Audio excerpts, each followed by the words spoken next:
Hello, Dan Smith here, director. I'll be doing some audio commentary for this re-release of the movie. Oh, wait, not yet. Sorry, sir, this is just the DVD menu. The movie hasn't started yet.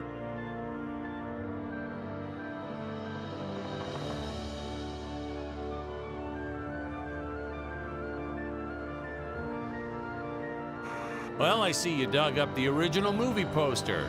Oh boy, that takes...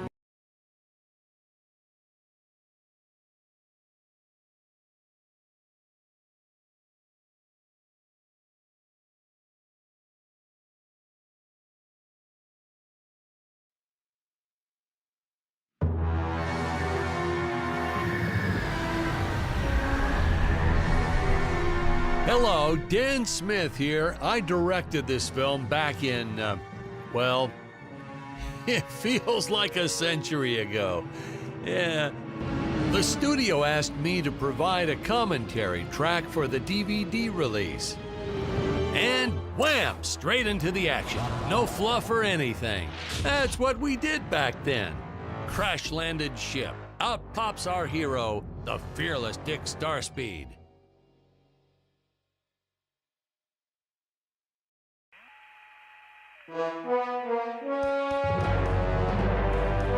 The ship's velociter reactor is damaged. I believe that I am stranded on an alien planet. Played, of course, by actor Jonathan Digby. Went on to some minor roles after this. Such a shame. I thought from day one this guy's got leading man written all over his face.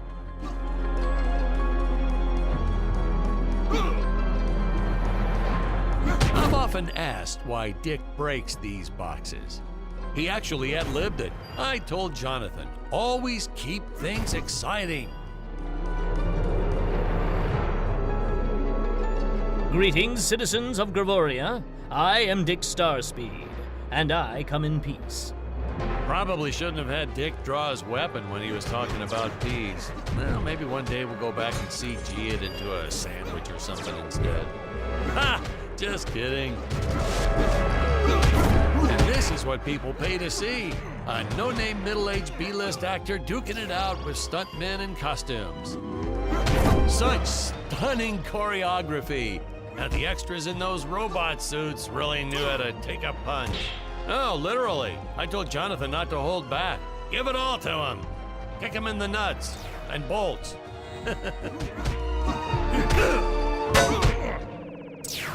Holy smokes!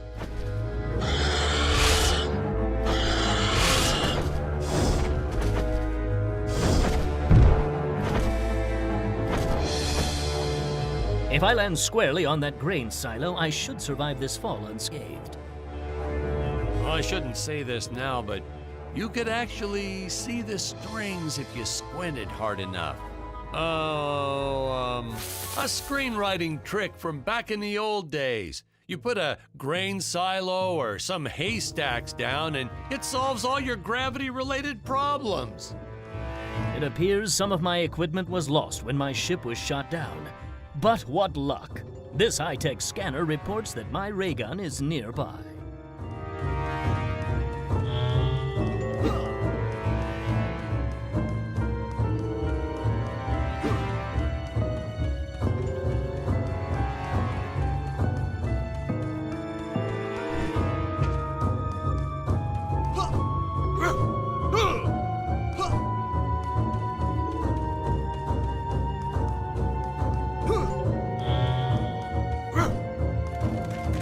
The dinosaurs. You just don't see quality stop motion like this anymore, do you? Someone actually sat there and moved them, frame by frame. Today, it'd be done with computers, but where's the artistry in that?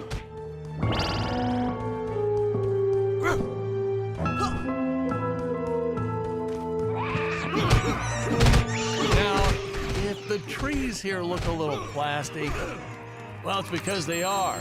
I took them from the set of my last film, Vampire Island 2.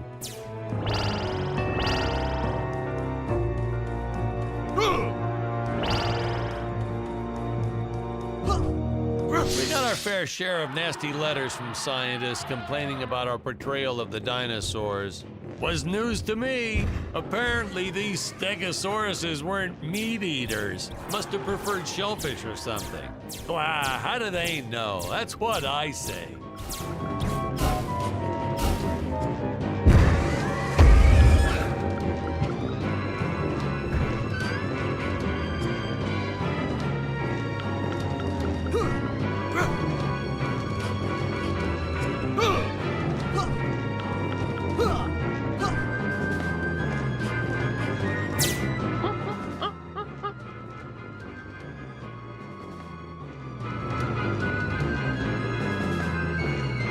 As usual, the local population is defenseless. That's where our hero steps in and saves the day.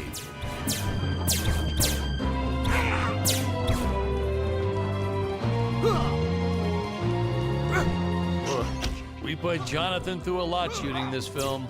He wasn't the best actor, especially when reacting to getting hit. He's what you call a flincher. So I told the stuntman to really just go to town on him. It's the only way to get an honest performance sometimes. Our props master tried to make the weapons soft, but there's only so much you can do. Lucky for us, Dick's entire body was covered in that spacesuit. That thing was a lifesaver when it came to hiding bruises. How curious. They dissolved into what appears to be gold.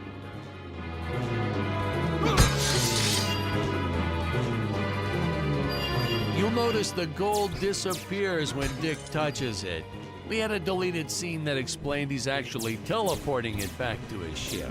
It's funny, no one ever questioned how Dick was able to walk around with an infinite amount of gold on him.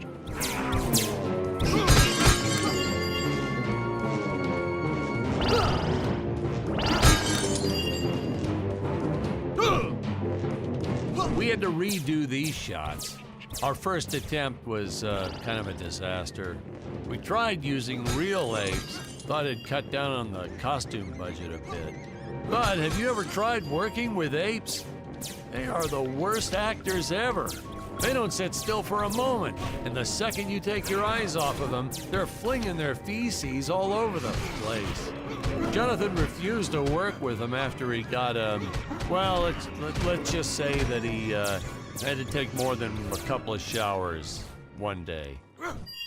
You know, you never forget the smell of monkey poo. We steam cleaned the studio top to bottom. Still never got rid of it entirely.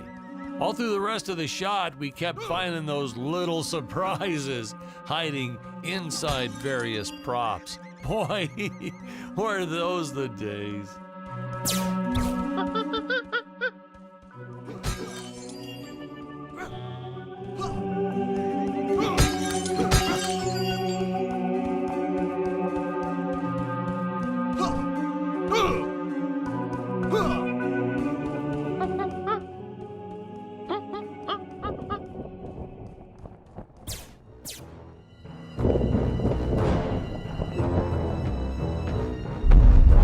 Some really top-notch stop-motion effects, huh? Unfortunately, we skimped on the Dick Starspeed puppet a little. The Earthman is not for you to eat, fiend! Oh, this was groundbreaking. We had the woman rescuing the man for once. We were really ahead of our time with this scene, but well, then again, I've always been rather progressive. The studio execs didn't seem to get why it was such a big deal, though. Sorry, we don't see this as anything unusual. Ha! Of course! It's unusual. A woman would never save the man.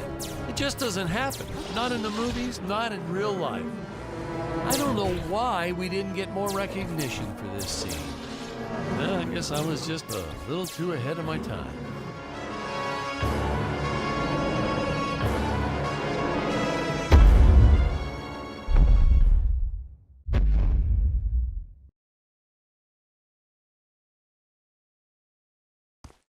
Thank you for saving me, strange woman. What is your name? I am the magnificent Scarlet Nova.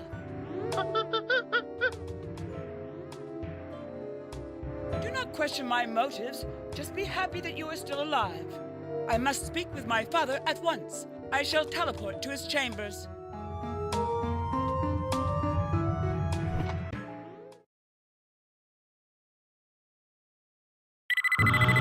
Huh? Where is this place? This is not my father's chambers. You have disobeyed me for the final time, Scarlet. Enjoy an eternity in the Tower of Eternal Solitude. For all eternity! Ha! The old fool did not notice I am wearing my jetpack. Booster usage. Jump. Wait. Wait. Use booster. Survive deadly fall.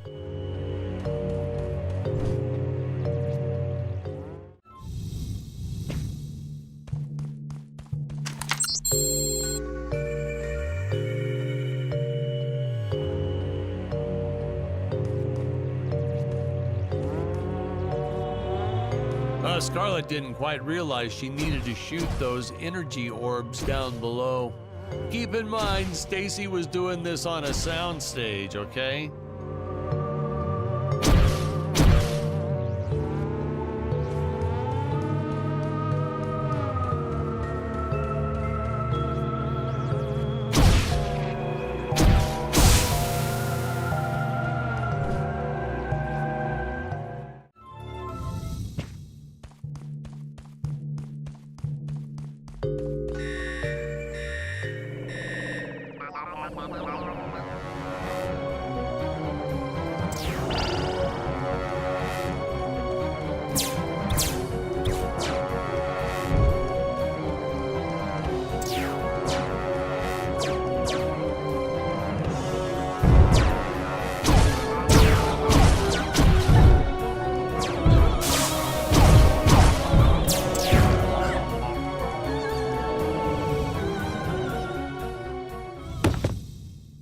Hey, now what's going on?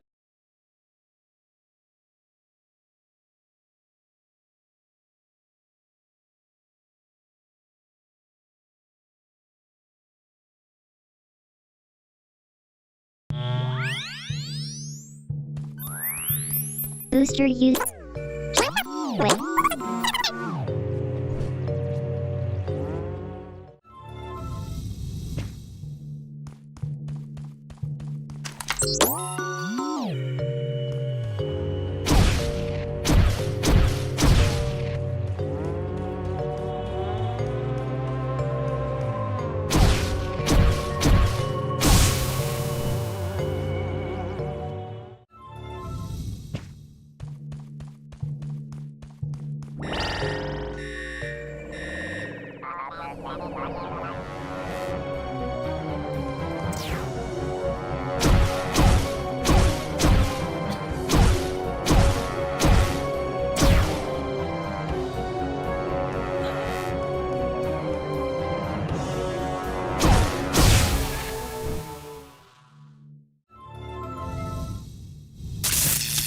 Ah, the energy imps. Such a neat effect. We had to paint each movement frame by frame and superimpose it into live footage. We were pulling all-nighters for weeks. Well, when I said we, I meant the artist. I am pretty much useless if I don't get a solid 10 hours a night. But they were at it forever. They had to redo it all because I accidentally told them red instead of blue the first time. I shall only be able to utilize the ones I activate manually.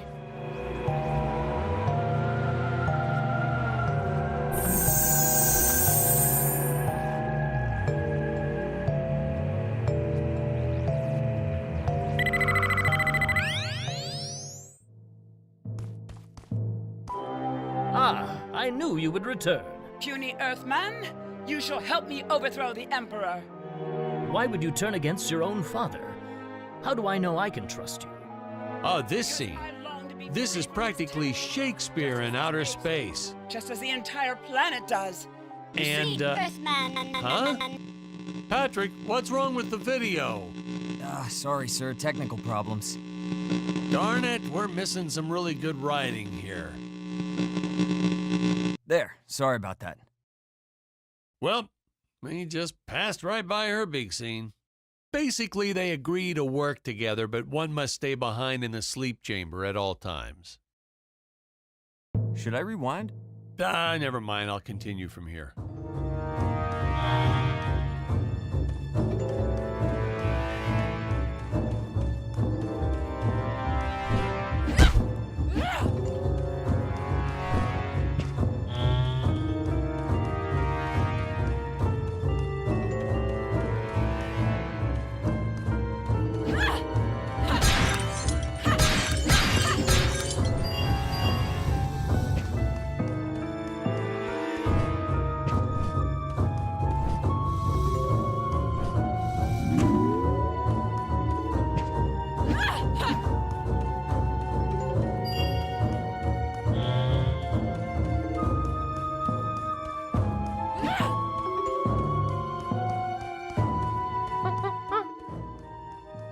Right from the start, our budget was a little tight, even by standards back then. To make do, Tony shot a couple scenes in black and white. Originally, he intended to use it for flashbacks, but then I had to break it to him. Our film doesn't have flashbacks. We almost made it a silent film just to cut costs.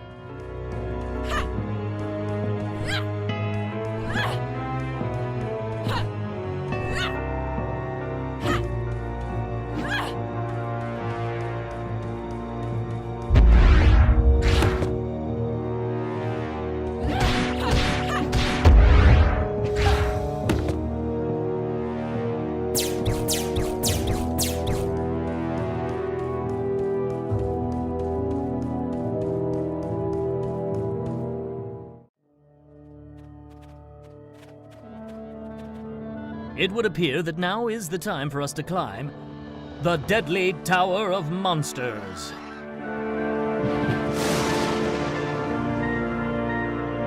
Good screenwriting 101. Always announce the title within the film itself. How else are you going to let the audience know your heroes really mean business? Now, that weapon, it's just an electric shaver, but you know, I bet you'd never guess it was, would you? They look so futuristic.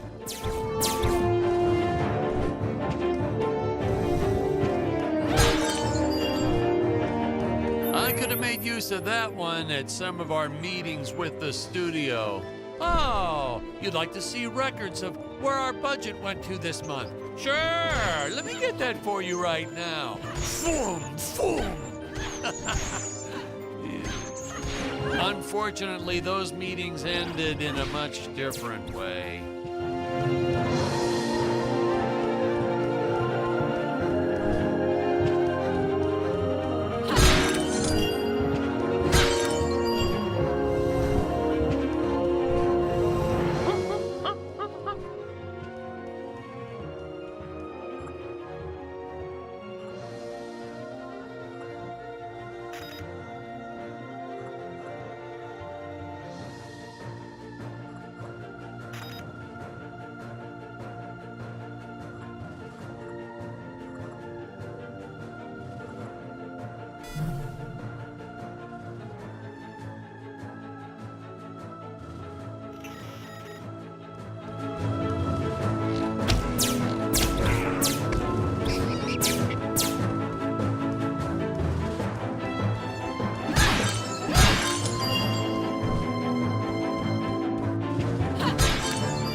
taxidermist who helped us out with these bat creatures for real cheap.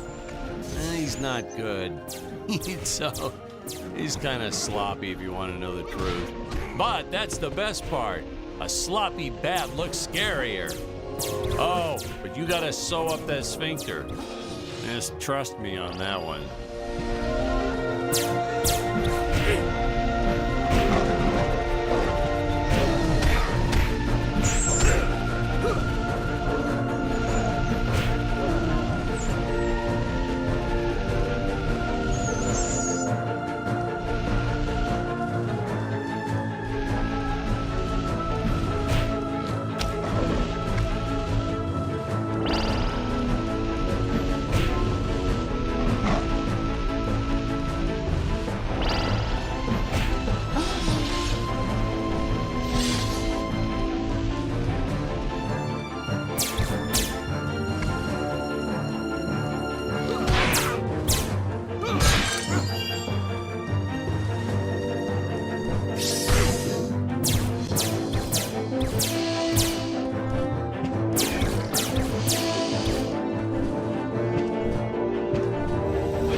Squids.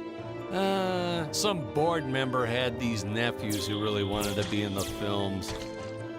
They made me cast them as squids. Whatever happened to artistic integrity? If you're going to cast a role not on merit, at least let it be a hot female role. My effects team kept assuring me the strings wouldn't be visible in the final cut, but I could see them. No transparent nylon. This stuff will do the trick. Yeah, right. I swear, those darn strings is what made my hair go white.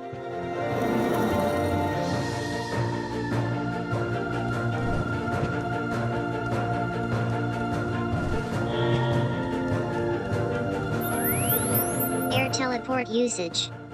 Jump. While in the air, use teleport. Quickly return to upper floor.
Thought it was odd that a simple wooden cage would have such an elaborate high-tech lock.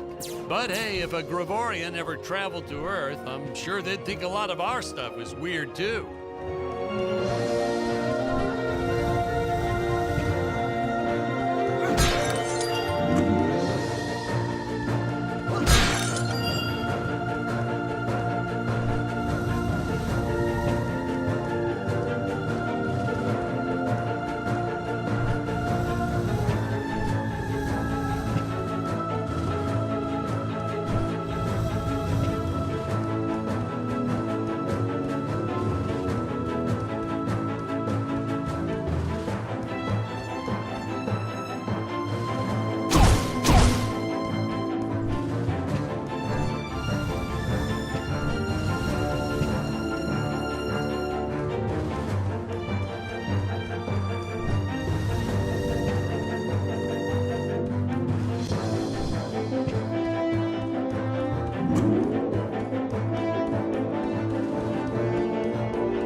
You don't want to miss a single minute of this scene. The nuclear ants. Hey, we need to remind the audience our heroes are climbing a tower, so I needed something that would stick to walls. Originally, we had these web-footed what-have-yous. Not very scary. And then I left some cake out in my trailer, and it was crawling with ants in the morning. And that's when it hit me. What is the most obnoxious thing in the world?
Oh no! This head belonged to my co-pilot robot. He was the most loyal companion in the galaxy. Dick. Malfunction.